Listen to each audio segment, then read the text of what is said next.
Unsyndicated presents Shep and Sean, featuring Matt Shepard and Sean Baligian.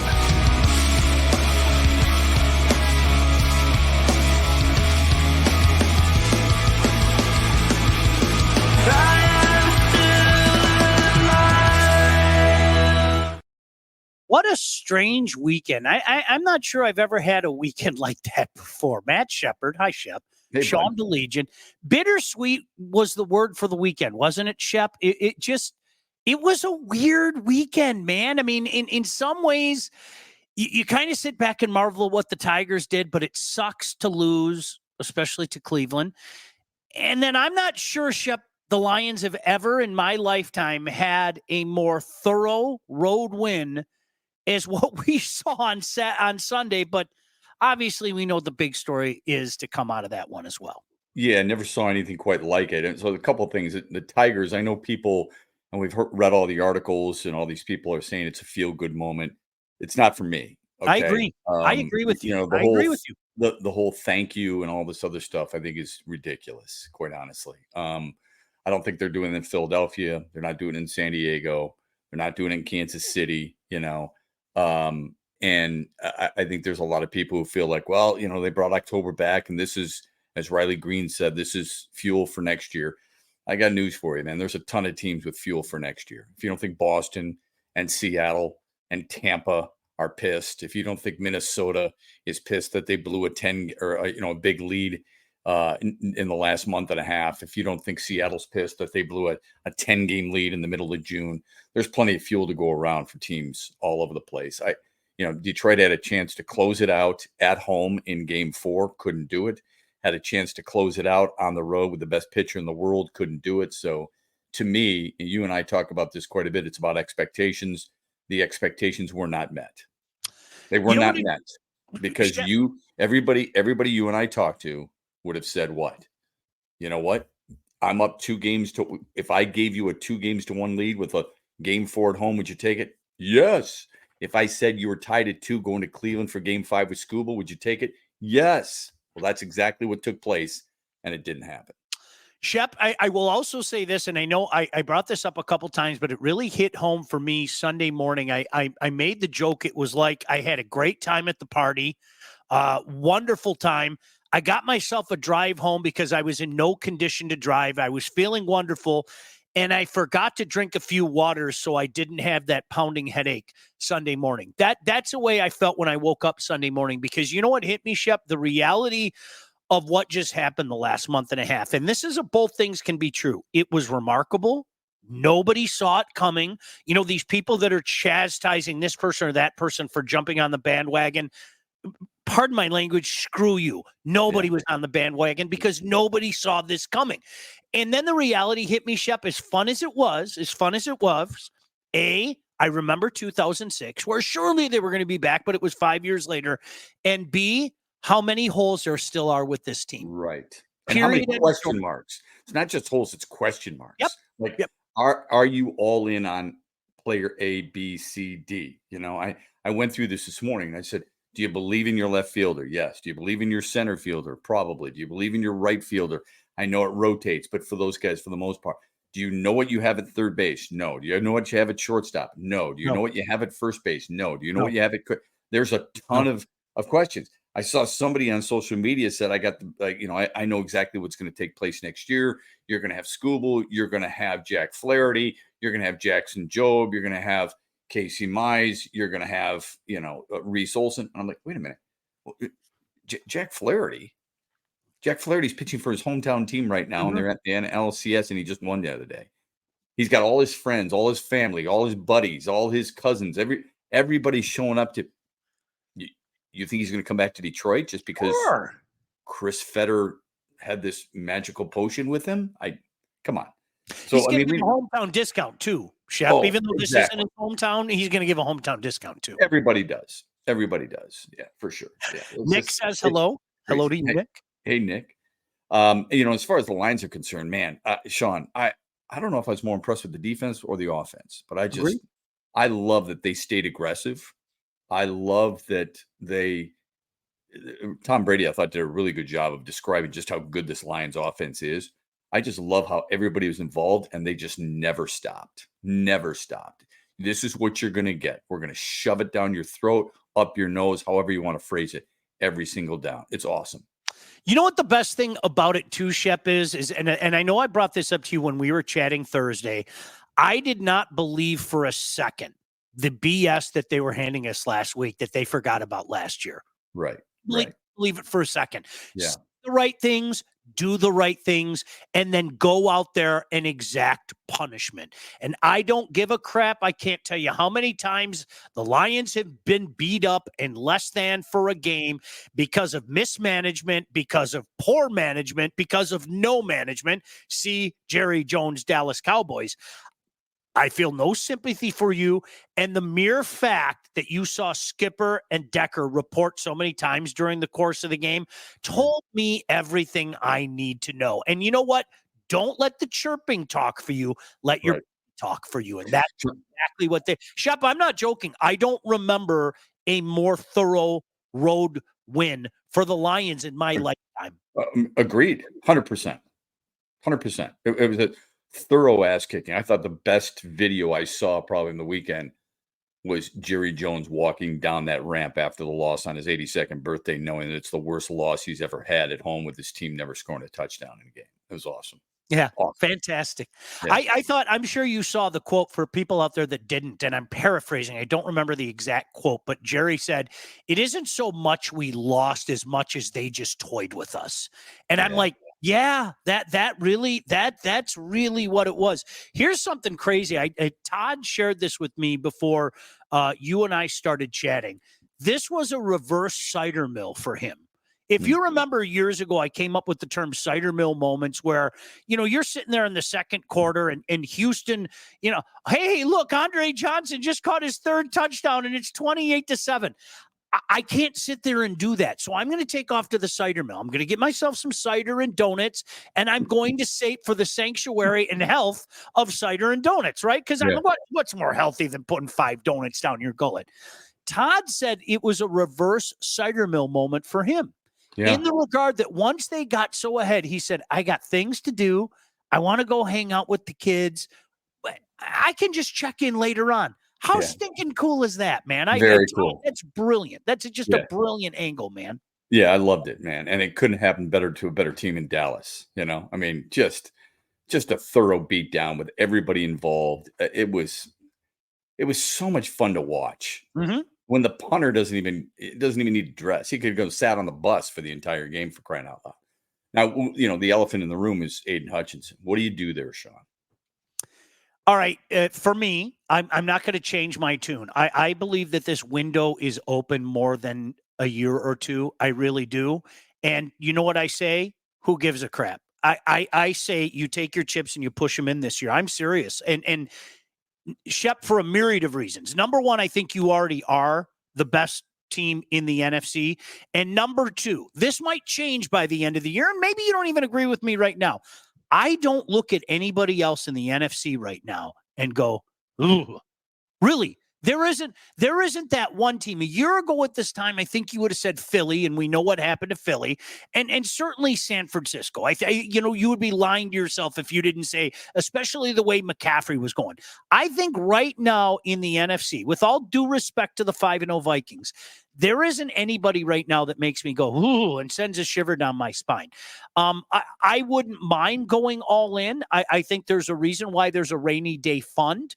I don't think they're going to go all in, but I wouldn't at all be surprised if they didn't just get one defensive lineman, but got 2. And I think there are a number of options out there, and there are ways to get creative with it.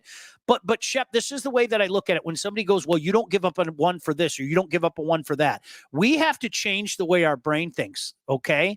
Because we're not used to the Lions having the 30th pick in the draft, the 31st pick in the draft, the 32nd pick in the draft. I think that's immensely different. Yeah, you're right. If we were talking about where the Lions normally pick 10, 11, 12, 13, yeah, it's like, whoa, pull back. We're not there. We haven't been there for quite some time.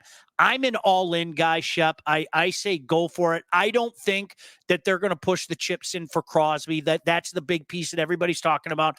But I wouldn't be surprised if they didn't go out and get a couple of different pieces there, and I'd be fine with it. Wow. Yeah, that surprises me when you say a couple, because I think there are some guys who can use this opportunity now. And it was an unexpected opportunity, to try and take advantage of it and become a piece of that. When you say all in, that needs probably a little bit finer definition, because a lot of that depends. It's not that I don't want to mortgage the future, and I understand your point with the low one, so it really doesn't matter. But I also have to look at the financial part of things. And when Sure. you're going to have to re-up soon with Aiden Hutchinson, and then it won't be long for Jahmyr Gibbs or Jamison Williams if you want him, or a Sam Laporta or a Jack Campbell. Those are all things that have to be taken into consideration. So you can't be too strapped for your finances, number one. But number two, you're going to have to use some of that future assets to be able to, replenish what you're going to lose. You're not going to be able to keep everybody. I mean, that's just the way it is in the NFL. See the Kansas City Chiefs losing Tyreek Hill, and yet they still were able to win. Yeah. Max Crosby obviously would be ideal. Everybody immediately associates him because of his ties to the state, which would be great. Understanding too that, that's $30 million of a cap hit this year. It's 28 next year. It's 25 the year after. At least he's under contract, and at least he has said he'd be willing to, kind of carry that over and almost restructure the deal, and has said in a podcast before, not that he wants to be traded, but if he was to be traded, this is a situation where he'd love to be. That would solve a big issue. But if that's the guy you went out and got, and it would take a lot of capital, then I don't know if you're making another move besides that. I don't think I look at what other players what teams have gotten for other players in return. And when you're talking multiple firsts, usually that's a quarterback, Sean. So I find it hard to believe that anyone would give up more than one first round pick for Max Crosby. I'd give up a first rounder. If it was a first and a third and a player, okay. But I think you got to be careful there. Names like Hassan Reddick is out there. He's 30 years old, Sean. How long would it take for him to get up to speed this year? And he wants between $25 and $28 million at age 30 on a 4-year deal. To me, that's not good business. I love Trey Hendrickson. That's a guy I would love to see in a Lions uniform. He's got this year and next year under contract, but he's 29, right? So I don't know how many options are there out there. And then when I look at Vegas, I have to put my hat on from a Vegas perspective. Always. Max Crosby is to Vegas what Aiden Hutchinson is to Detroit. He's their captain. He's their best defensive player. Some would argue their best player overall. All those things that we use to describe Aiden Hutchinson, that's what Vegas uses to describe Max Crosby. So I don't know if it's necessarily a slam dunk. Beth said Myles Garrett. I don't understand why Cleveland would trade Myles Garrett. I mean, you're trying to convince. I know they're going to be out of it. They're a shit show, all that stuff. That doesn't mean that you just give up on your best players. I know a lot of it depends too on how much you're getting back. I mean, there's got to be a price, right? There's got to be a certain amount. You know the kid from Brian Burns. You know the kid from the Giants, right? Carolina to the Giants. Brian Burns is a good player. He's a young player. He's a Pro Bowler, and he's a guy who gets after it, right? Double-digit sacks, brings off the edge. I like him. Do you know what Carolina got for him? They got a second round, a fifth, and a conditional fifth. That's usually what it is. Shep, and that's why I say I don't think it's going to be the big splash. I think it's going to be two lesser than guys. I do. And when I say lesser than, fits, but not the big names. I don't think it's going to be. I could be wrong. Okay. Listen, look at the scenario like last year. Chase Young. Do you remember what Chase Young cost? Yeah. That's what made people like me pull my hair. I wasn't like. Pull my hair is probably too strong. I was agitated because of where he ended up. Not so much the price, but where he ended up. And I thought to myself, well, crap, if they got him for a third round pick, couldn't Holmes sweeten the deal a little bit and pull that and things like that? So there was some agitation, but it wasn't the end of the world. And this is different, though. For me, this is different. And I openly admit that this is not 2014, where the guys in the room knew that window was this open. That they knew. I've had guys, I'm sure you had those conversations. I had guys tell me they knew that the window was that open, that there was a good chance of diving in 2014, but how much longer than that? And obviously we knew how it played itself out. I think this window is open, but at the same time, you can't help but go back to the cautionary tales that we've talked about, the Buffalo Bills, Joe Burrow and the Bengals, all these teams. Oh, surely, yeah, they're going to be back, and that linear thinking, onward and upward. It's not that easy, man. It just isn't that easy. No, I'm with you, man. If you got some pieces that fit right now, but they're not the big name, that means you're relying on some guys who currently on your roster to step forward and be big too. Remember, this is a team that needed a pass rusher. They went out and they got it in Marcus Davenport on a 1-year deal. Yep. So if that's what you're looking at, you're just going to kick that can down the proverbial road. You're going to be in a situation where drafting late again next year. So I think I'd rather have, that quote unquote big name or the established player who's a little bit more, dominant. So when Hutchinson does come back next year, you've got two bookends like that, and you could argue it's the best in football. But it all depends on the price, man. Let's see what happens. I mean, Tim said, I bet they might take a first and a second and McNeil from Max. Well, Aleem McNeil's going to be a free agent after this year. He's a good player. And then you're kind of hurting yourself defensive tackle wise. But look, you're going to have to pay something. So I understand where Tim's coming from. He's getting creative. I like it. One of the things that we all have to remember, and I know you know this, but a subtle reminder for all of us. The one beautiful thing about the National Football League is the cap keeps going up every year. Right. That's one thing we always Good have point. to counter that in. Hey, Good very point. quickly, let me tell you about the Wealth Advantage Group. If you're ready to take charge of your financial future, you need to look no further than the Wealth Advantage Group, located in historic downtown Northville, owned by those two guys right there, the Hanson brothers. That's Mike Husak and Jeff Husak, with over 20 years of industry experience. They understand that your financial goals are as unique as you are. That's why they offer personalized expert guidance to help you navigate the complexities of financial planning. Now, whether you're saving for retirement, you're getting ready to sell your company, you're already in retirement, whatever the case may be, they can help guide you through every step of your financial journey. They work with clients throughout all stages of life, and they have clients in over 20 different states. The investment world is a complex one, so if you're ready to start taking your finances more seriously, it might be time to work with the experts. Reach out to the Wealth Advantage Group at 248-773-8574. Check out their website at www.thewealthadv.com. Michael, I want to get to some comments because you guys have been off the hook, and I don't want to disrespect you. The Tigers have had those spurts. When they won in 84, they were building to that year. People thought they would go on a run, but only won a division title in 87. Let them to continue to build, get a big free agent when this team is more competent. Also, nice to see the Lions put it on Dallas on the road. Kevin said, loved how the Lions just stayed on the gas, never let up, even after Hutch went down. And I remember how in 2011, the Lions were down 27-3 in Dallas, and Stanford and company came back to win. Proof you need to keep going hard. Didn't want that to go the other way. Remember that game plain as day, man. Lions started 5-0. Were you there? Yeah. Were you there? Okay. Yeah.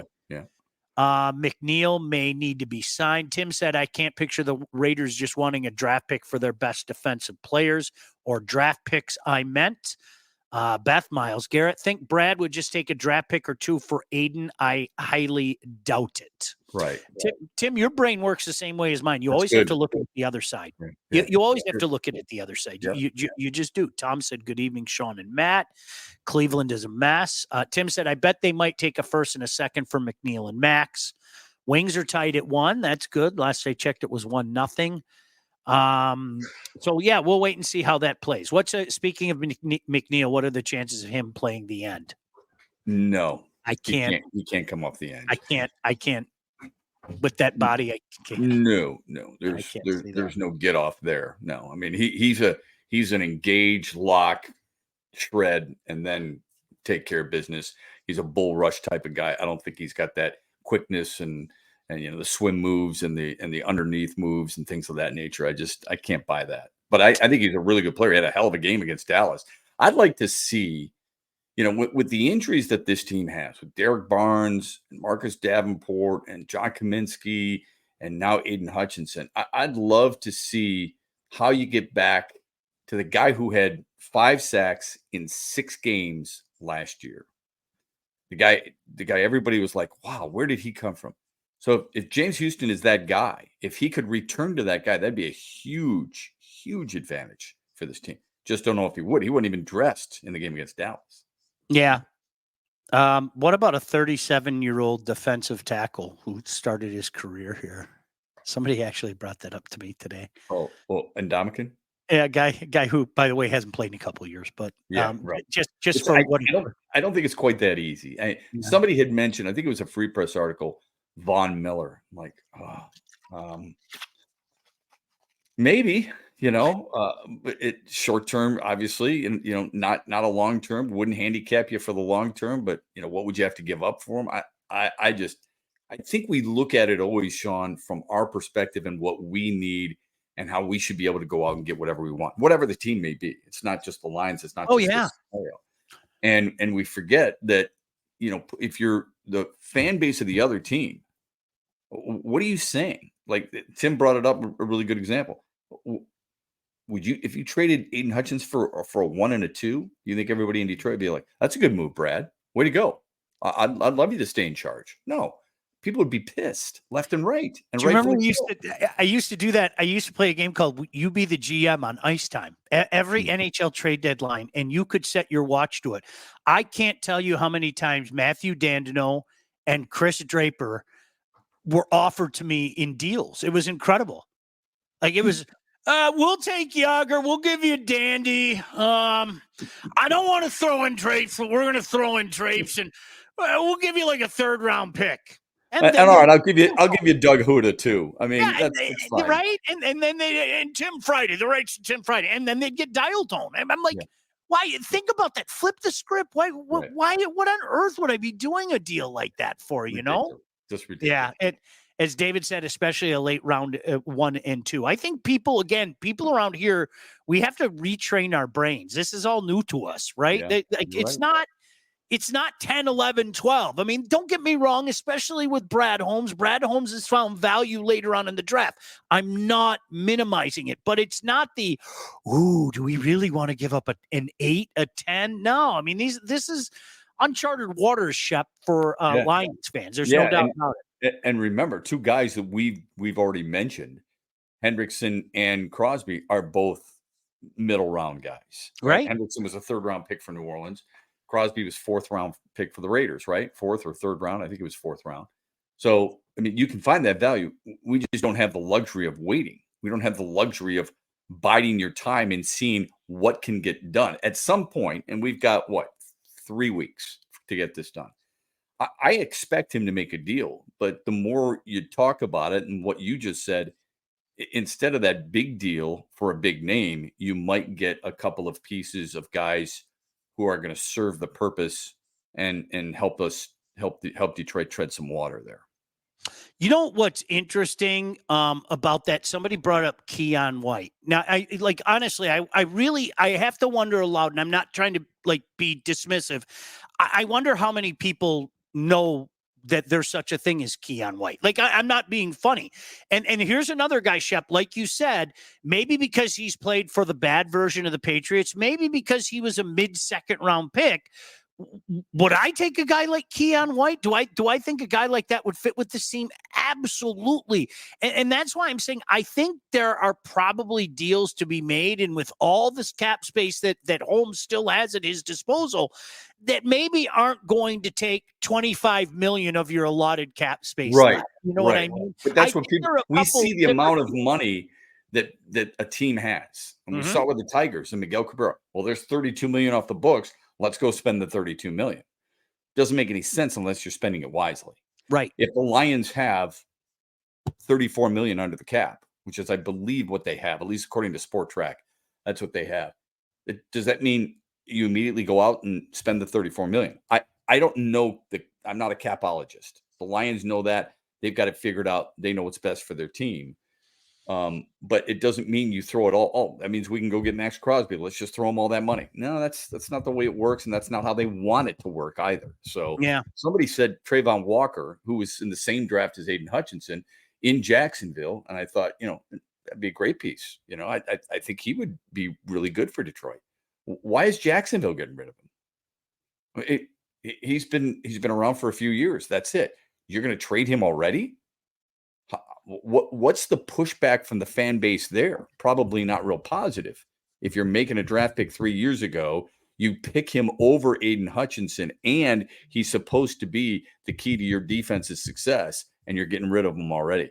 Doesn't speak very kindly about their decision-making in their front office, does it? I want to talk about the Vikings with you in just a second, but first let me talk about Legacy. Did you know that thousands of Metro Detroiters have already called Legacy Partners to get help with their home and auto insurance? Our friends at Legacy are one of Southeast Michigan's top independent insurance agents. They provide a full-service, one-stop solution for all of your insurance needs, personal and business, large and small. Trust me, from experience, they make it so easy and hassle-free as well. Legacy has helped our listeners and me by fixing mistakes other agents have made, asking the right questions to get you the right coverage put in place to properly protect you, and help save you some money at the same time. Chances are, if you haven't checked your policies in the last year, you're paying too much and you could be underinsured. What are you waiting for? Give Legacy Partners a chance to help with your home, your cars, life insurance, Medicare enrollment, your business insurance needs. Call them today, 586-209-4106. Great guys, Joe and Dave. Alex came over and did all my work. Visit legacypartnersins.com to get started with your new quotes. Shep, it's funny. Somebody brought up, I forget who it was, Kevin, I think, brought up the 2011 Detroit Lions. And the 2011 Detroit Lions are to me, I have 2024 Minnesota Viking vibes. And what I mean by that is this. When you start out 5-0, it would be nearly impossible for you to not make the playoffs. I mean, seriously, it would be nearly impossible for you not to make the playoffs. If you remember that year, Shep, I mean, the Lions, the rest of the way, heck, they went 5-6, and still got in at 10-6. 12 games left, same thing. I mean, Vikings play 500 the rest of the way, merely 500. Well, they're 11-6. Okay, you go under 500. You're 10-7. You're still going to be a playoff team. So, as I said, I refuse to become what I detest. I'm not going to degrade somebody for being at 5-0. But the cool thing about the Vikings right now is, number one, the Lions have a chance to, be in first place, beating them on Sunday. And I still firmly believe the Lions are a better team. But you know what? They might keep somebody else out of the playoffs as well. Honestly, that's one thing that you have to think about here. And right now, somebody's going to rise up in the NFC. I don't know who it is right now. I'll go back to what I said earlier. I think the Lions are by far and away the best team in the NFC. And if I'm being a slapdick, you call me a slapdick. Yeah. I'm sure somebody will rise as the year goes on. But these teams that get themselves in an early hole, now all of a sudden you have to play catch up with a team like Minnesota. And God forbid they actually keep out a dangerous team who maybe finishes 9-8 or 10-7 in a game behind the Vikings. Yeah, let's use what we just talked about. You said we have to go to a different line of thinking. And by the way, I agree with just about everything you said, because I think they're the best team in the NFC too. I would argue I think they have the most talent in the NFL. I think they're fun to watch on both sides of the ball. I think they've got really good coaching. I don't think Dan Campbell gets nearly enough credit because everybody talks about him because he's an ex-player and that he's got these sayings and that he's got energy and he does down-ups at training camp. He and his staff are pretty flipping good, man. His team is prepared. But I want you to think about this. Lions are 5-0. People in Minnesota are 4-1, and they're going, with all due respect to the Lions. Minnesota's beaten San Francisco. They've beaten Green Bay. They've beaten Houston. All teams, at least going into the season, maybe not right now. San Francisco's taking a hit. Green Bay's pretty good. They looked really good yesterday. Jordan Love with 4 touchdowns. Houston was a chic pick outside of Kansas City to represent the AFC in the Super Bowl. Those are 3 really quality wins. So I'm not going to disregard the Lions by any stretch because I think Detroit, you know how I feel about them already. But Minnesota's got better wins on their resume than Detroit does. Mm-hmm. Okay. And not just because they're 5-0, but those 3 specifically. I'm not sure they're getting enough credit, and I think it has to do with the quarterback, right? So, and by the way, 2 of those wins were at home, but still, you still won one of those games. I think it was at Green Bay, maybe it was at Houston, but I think one of those on the road there. Those are good quality, strong wins. There's not many teams that are going to have better wins than that on their resume in the long run, at least in the NFC, I think.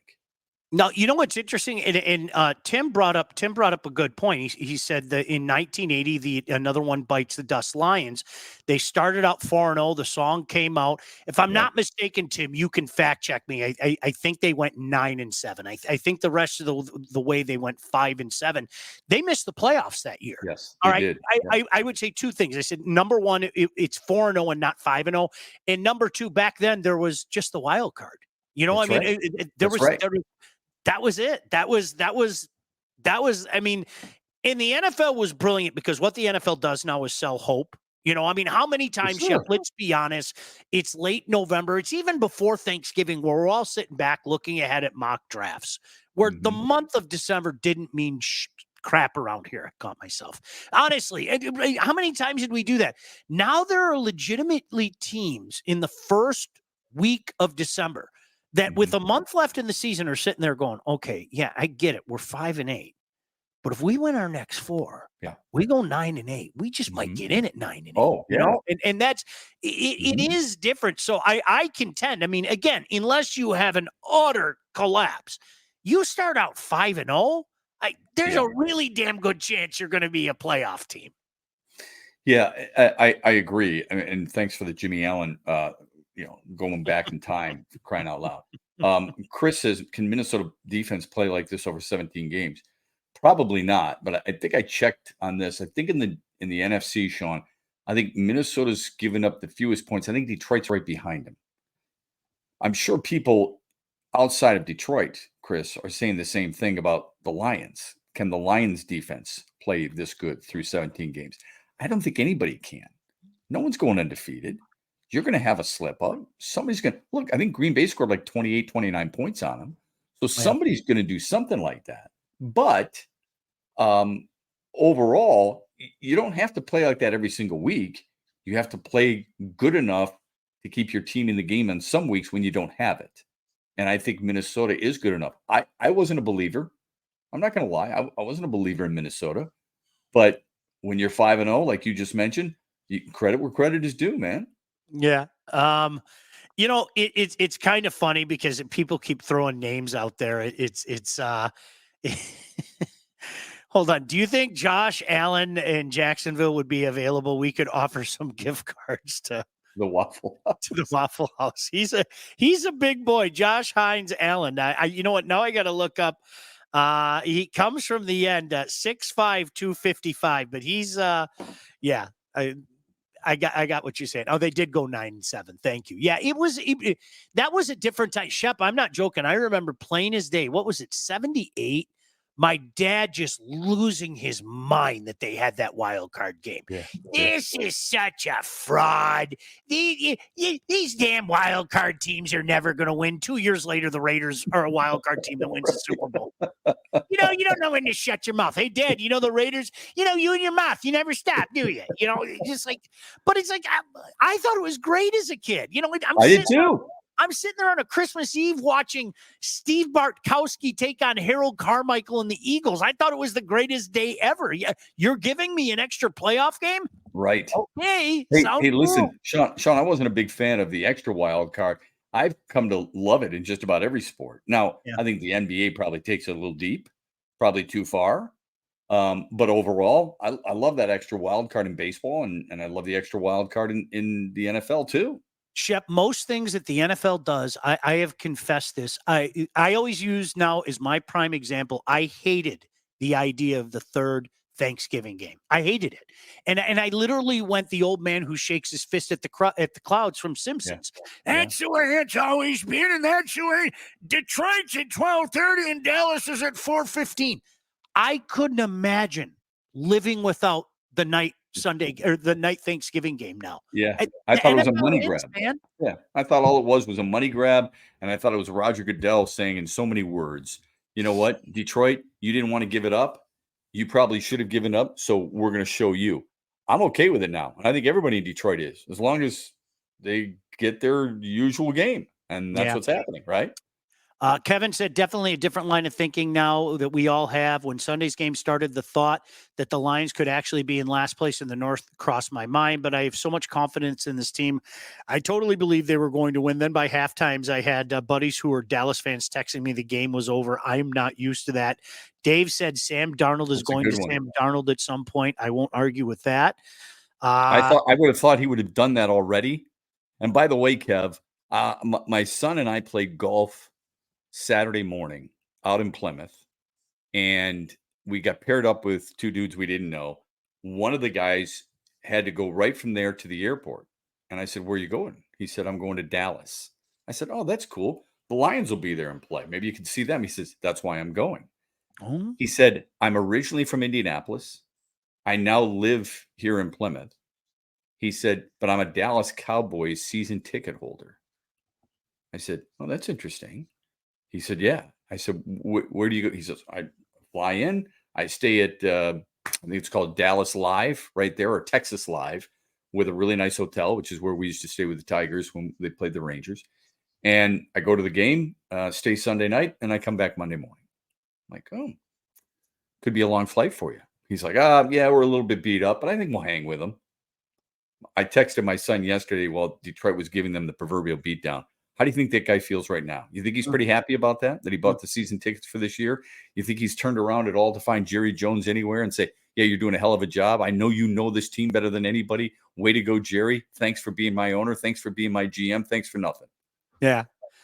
Chris, third Thanksgiving game was started to appease Lamar Hunt. That boy, you could almost do a 30 for 30 for that. Yeah. You really, because there are so many. That's a good idea, Sean. The one story I heard, and you tell me if you heard a variation of this, is the NFL originally had said to appease Lamar Hunt that they were going to move some games around. And I was told, I don't know if you heard the same thing, that Mr. Ford said, well, cool, Ford's going to be pulling a lot of our advertising money with the NFL. Yeah. I didn't know if it was that idea went away. And that idea went away. Yeah, I don't know if it was directly due to Lamar Hunt and the Chiefs, but I had heard that if you're going to take the game away from us, if you're not going to give the Lions the game, then you are not going to get our advertising dollars. Yeah. So I don't know. I didn't hear about the correlation with the Chiefs and to appease the Hunt family, but I did hear the other, and that is true. Yes. Corey said, is Porsche busy these days? Or the guy that Killer loved, I refuse to say his name. I'll just say whose name rhymes with Palimba. I'll let you try to figure out what name rhymes with Palimba.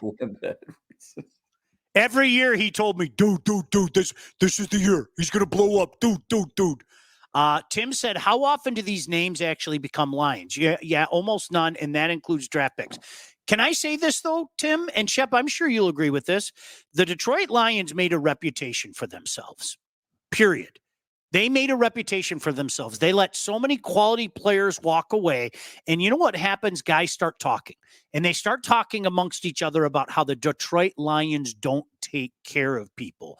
And if you do that for a long period of time, and I know for a fact it happened, beyond a shadow of a doubt, I'm sure you do as well, Shep. I don't have to name any names. I've had enough people tell me that was Shep. My understanding is that the reputation has changed in the last few years, that all of a sudden people sit back and say, well, maybe they should do a better job taking care of some of their alumni. They really take care of the current crew. Well, yes, I think there's some yes and no in that. Okay. So let me just say this. There are other teams in this market. There are other franchises in this market that might surprise people that don't take very good care of their alumni right now, but they don't get any flack for it because they've had more success than the Lions in the past. Okay. Mhm. The other thing is give me an idea of who Detroit. I can think of two really big names who Detroit didn't take care of. Who were they? Well, I can from the '90s teams. There was Jerry Ball, there was Lomas Brown, there was I could keep going off the top of my head. Those are the two that come to my mind. But this was a special group, a group that wanted to stay together. And when you're letting talented guys go for really silly things, and when I know contracts were not that exorbitant, and really what they left for wasn't that much more, then the guys around the league start to talk a little bit more. And the guys that feel that quote unquote scammed. Yeah, I also sometimes I'll remind people we also have to. They were ours. We liked them as part of a team. How did they do when they left? Did you miss them desperately? Jerry Ball's a good one. Because people have said to me, Kevin Glover. Kevin Glover was at the end of his career, man. He played like 6 games for Seattle the very next year when Detroit didn't bring him back. I was thinking Jeff Hardings, because Jeff Hardings was hell of a player and became a Pro Bowl player and an All-Pro and a staple at the right guard and then eventually the center for the Steelers and won a Super Bowl. Willie Clay was another guy back in the day that I recall. Clay. So yeah, there are some names. I don't think all of them left and we went, oh my God, look at what they've become. Look at how much better we could have been. But I think you're right about the reputation. The reputation has done a complete 180. And see, Tim says that about Kevin Glover, and that's what I mean. Kevin Glover, we immediately thought, oh my God, how could you let him go? He was good friends with Barry Sanders. And look, they got Jim Pine, who sucked from Cleveland, right? But Kevin Glover, the next year in Seattle, played 8 games. The following year, he played 6 games. Okay. He was at the end of his career. But there are certain ways you should handle that. And certain players deserve a certain exit. Now, at least that's the way I feel. But there's been plenty of times where a certain player was here for too long, and Detroit will say, you should have traded him. No you held on to him question. too long. It right? does go both ways. You're right. Yeah, it does. Well, I think I'll use Lowe as an example. I know they told Lowe your career's done. Like we're not going to do more than 2 years for you. And obviously he went on to play what, 8 more, I think. And in fairness, he didn't start his last year, but he went on to play 8 more after that, So, I mean, that's the crazy thing about that. Corey said, wasn't the way they treated Kevin Glover one of the reasons Barry deciding to leave. It was a culmination. Yeah, that's pretty damn good. And he did but Detroit's, look, they shouldn't have especially at that position. He goes on to, here you go. He went Arizona. He eventually went to the Giants. I think he had Cleveland somewhere in between. Mm-hmm. And then Tampa, right? He finished with Tampa. Yeah, Tampa. Yeah, he was a backup. Mark Beaufet, former NMU legend and San Jose Shark, said, love the hat. And Orlando Solar Bear. Lit it up with and of course I'd be remiss. Now he's blushing and he's going to tell me to bleep off. The Berlin Ice Baron. I would be remiss if I didn't mention the DEL. He was a captain in Orlando, I believe. Both. Did you end up being captain there late? I thought he was. I was calling. He won't answer. As a matter of fact, he'll text me and go, "You're an asshole." To be honest with you, that's what he's going to say to me. Well, I don't think he needs to. I don't think he needs to text you to tell you that. Stop it! I told you. That's what he does. Thanks, both. And we're loving the Lions, both. We really are. Tim said, but to the Fords, except for Barry, they were just I was a role player. Knock it off. But to the Fords, except for Barry, they were just warm bodies in the locker room. I don't think that's the case. I'm not going to defend William Clay Ford by any stretch, but I've said this for a long time. I think they wanted to win. They didn't know how to win, and they were way too loyal. And I don't think it was just Barry. I think they loved certain players who wouldn't. I just don't think they had good people in charge of football operations. Their general managers didn't know what the hell they were doing. Period.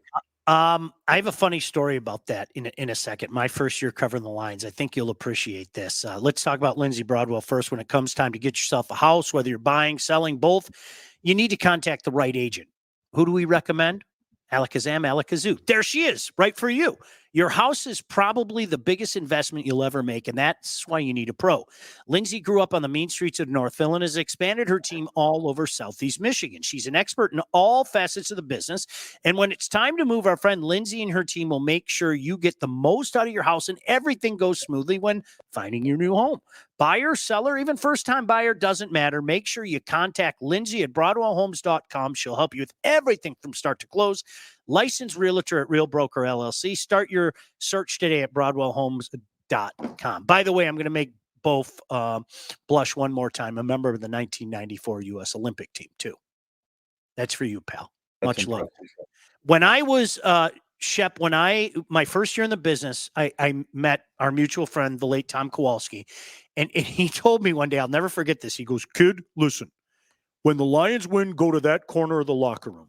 That corner of the locker room was where Lomas was, Herman was, and a lot of the outgoing, guys that you, and he goes, "When they lose, go that way."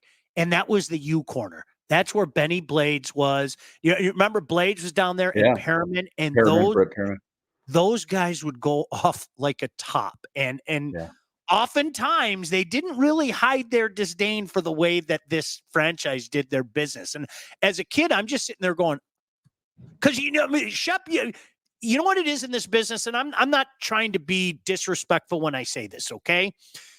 But you don't know what you don't know. And back then, it was a lot different because you didn't have all these websites covering the Lions, and you didn't have all the television stations all over the place, and you didn't have all the sports radio and everything.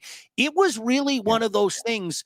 It was almost like somebody pulled back the curtain, Shep, and I was like, oh, this is how things really work. Oh, this is what they think of that guy. It was really, what an eye-opening experience. You know what I mean?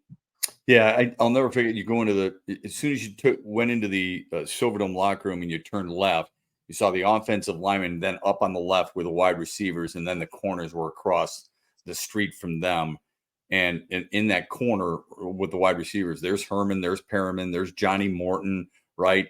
David Sloan was at the back end. And then past those row of lockers on the other side is where Spielman and the linebackers were. And then you get to some of the defensive linemen and so on and so forth.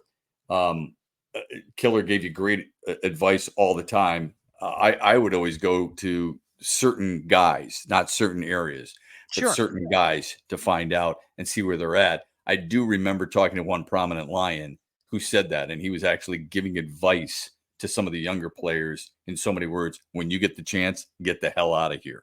Yep. That's how bad it was at times. I bet you it's the same guy, but we'll save that for David Sloan had the best dips in the league, though. And his dips rival my dips any day of the week.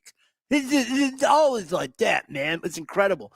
Corey said it didn't help that when we went to get a football person, it was Matt Millen. Nice guy, bad GM. Chuck Schmidt was not a great football mind, just the dollar and cents guy. You nailed that. Okay. Yeah. What's interesting about that, though, is not to go to revisionist history, but everybody wanted the Lions to do something outside the box because you had Russ Thomas, who wasn't a football guy, Chuck Schmidt, who wasn't a football guy. And when there were rumors about Matt Millen, people were fired up about that. Oh, I was on the air. Because that guy won Super Bowls, plural. You would think he knows what it takes to put together a winning team. You would think he knows what a winning player looks like. You would think when he goes to a draft combine, he knows the intangibles about a player you think would lead to help a team win a championship. And then eventually, and not right away, but you bring in a guy like Steve Mariucci, had success in San Francisco. It was studded here. It did not work. And what's interesting too, I think, is other teams have done. John Lynch, his path is not dissimilar to Matt Millen. Football player, football booth, general manager. He knows what the hell he's doing. It's amazing, isn't it? Not like it's a great point. It's not like it was a bad idea. It was the wrong guy, right?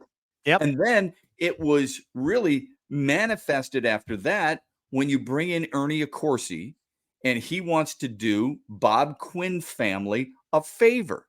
So the NFL didn't help the Lions, but the Lions didn't help themselves. The Lions, please give us some help, NFL. Who should we use as some type of I don't know. Give me some guidance. All right. Give me some type of what do you call it? Somebody who's going to come in and aid you a little bit in your search. All right. What do? They send him to Ernie Accorsi. Right. What does Ernie Accorsi do? He takes care of some people who were friends of his, and the cycle begins all over again. Yep. Right? Yep. Boy, Shep, you mentioned something and somebody else mentioned it. People used to get so mad at me when I would say this. I genuinely liked talking to Matt Millen. I thought he was a good guy. Yeah, me too. I people would get mad at me. I guess I'm supposed to tell them he's some sort of monster and all that, but I thought he was a really good guy. He's really good arguably the worst general manager that ever lived, but he was a really nice guy. All right, before we get out of here, Shep, let me talk about All About Catering. All About Catering, LLC, full-service caterer, graduations, weddings, bridal showers, corporate events, anything you need catering for from 25 to 4,000 people. All About Catering can and will take care of you. They've done it for my family. Customer service and satisfaction is their number one goal, so don't sweat your next big event. Go to allaboutcateringllc.com today. Check out their menus, all their 5-star reviews, or call them 586-731-1398 to get your event started. Eric, what's up? He says, what's up, Shep? I know he's happy his Yankees are still alive. Shep, Mets and Dodgers are going to be fun if the first two games are any indication. Yeah. What do you think about the Yankees in Cleveland? Yeah, I think New York's offense is just too much. So I think the Yankees will win that in. I'll make it 5 games. Okay, so. Sounds good. Just real quick, just to help Tim out. He said, "Didn't Matt get the seal of approval from a name that escapes me? Indy's coach who retired. I don't know if that was Tony Dungy or if he's thinking it was Bill Polian, the GM. One of them gave the seal of approval with Matt Millen. Am I wrong there? Yeah, if I'm not mistaken. I don't remember. I don't remember. Yeah, because 3-0 Yankees already. All right. Wouldn't have been Jim Mora, but anyway. Okay. All right, Shep. God bless you. I'll talk to you again Thursday. Sounds good, man. Thanks for watching, everybody. Shep every morning as well. Good sports radio. Okay, make sure you check that out. Todd, thank you. You guys take care. God bless you. I'll see you. Bye. Shep and Sean, featuring Matt Shepard and Sean Baligian. Executive produced by Sean Baligian and Todd Losey. Theme song, incidental music, and related sound effects are from Still Alive by Anti-Ghost.